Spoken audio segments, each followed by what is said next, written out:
Good evening, everybody. So one of the things I love about Arlington County is look at this packed room with standing room only. As we talk about politics and we talk about how near and dear it is to all of our hearts. My name is Shirley Bloomfield. I'm a 33-year resident of Arlington County. I've raised my children here, have my family here, and really have developed some roots here.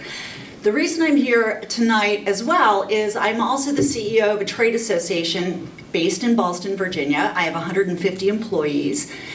And honestly, in part of my career, I've actually really focused on national politics. I work a great deal with federal level, work a lot very closely with the Democrats. And to be very honest with you, I really didn't focus that much on Arlington politics. I kind of took it for granted, as I think a lot of us do, because things work. We have a very strong Democratic base, and really didn't pay attention to it until I had a candidate who came to me, who is a young woman who is most remarkable, who I have known since probably her days playing pony softball here in Arlington County, where she actually, Nicole Merline, was somebody who went away to college. When she was away at school, she would call me and say, I'm really interested in making a difference. Let's talk about grassroots politics. Let's talk about how to get engaged. Let's talk about how to make a difference in the place where I live. And at first I thought, it was a whim. It was a college student whim. Nicole graduated, got her graduate degree and her undergraduate in a 5-year program, and immediately went into work in all of the things that she's talked about, the things that are her passion, which is making a difference for the people who she cares about and the community that she was raised in. If you look at her credentials, she serves on civic board. She serves on the Arlington Economic Development Council. She's with the Young Democrats. She is somebody who not only talks the talk, but she walks the walk. So that is why I am really delighted to be here with you tonight to tell you that as I think about where we need to go, not only as a nation, but most importantly where we live and in our backyard, what Nicole is talking about really resonates with me. As I mentioned, my trade association is based in Ballston. I don't know if you've driven through that area lately. Certainly a lot of change, certainly a lot of progress, certainly a lot of grief and headaches. I've only had 2 flat tires so far. But somebody who's talking about the things that my staff people care about: parking, transportation, how to be mobile, and all of those things are so important. So with that, I turn it over to Nicole.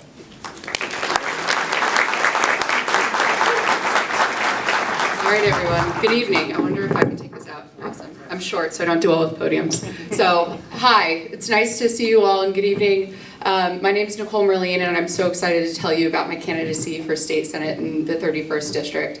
There are a lot of reasons why I'm running for this seat, but they all start and end right here in the district and in Arlington County. And so, a lot of you might know me from my time in the Arlington Young Dems or my time in, the Roosevelt Obama Society and trying to elect really good Democrats to office. And so what I really love about the Democratic Party is what that means a lot of different things to different people.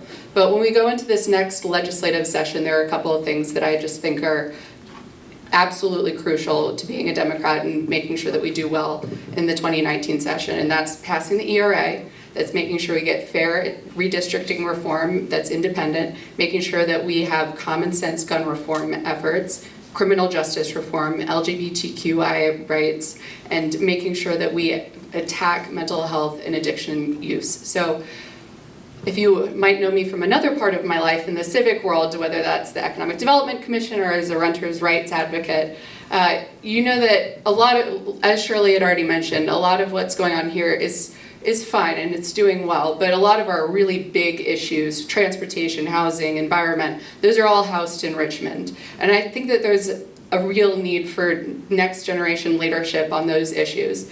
And so when I think about what makes a great state representative, I think about my day and I go to work. We have to have a strong economy that's diverse, that has not just one employer, but we have, or the federal government. We need to make sure that we are preparing our workforce for those jobs. We need to make sure that our university systems are talking to our businesses so that when we make the biggest financial commitment of our life, we aren't wasting that money on something that's not going to pan out.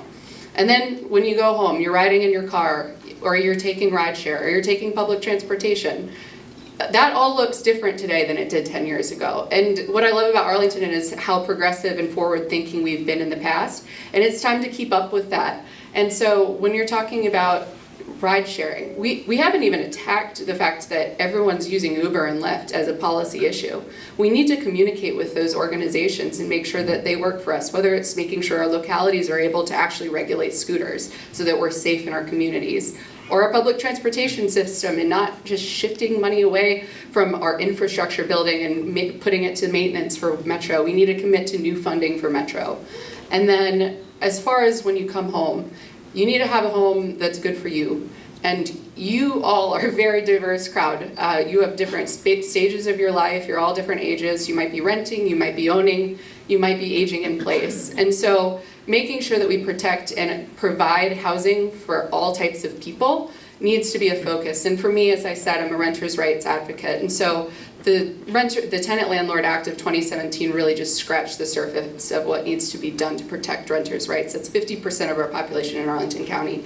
And you have people that are just throwing away money on their security deposits year by year because they're trying to find cheaper rent the next year around. You have entire populations of people that are the most vulnerable in our community that are living on disability or vouchers that are getting denied housing access because of the fact that their income source is not full-time, so they can't get an apartment.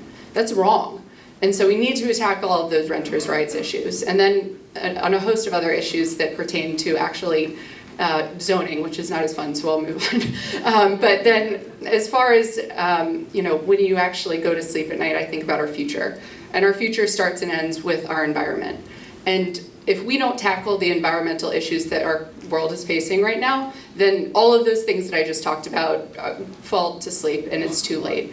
And so what I promise to you today is to listen, and your lives will change over the next 4, 8, 12 years. But I'll be here and keeping my ear on the ground and not making another speech to tell you what's happening in your lives, but to listen to what's happening in your lives and make sure that I will be there with an empathetic ear. And so I'm humbly here asking you for your support in the June 11th election for State Senate. Thank you.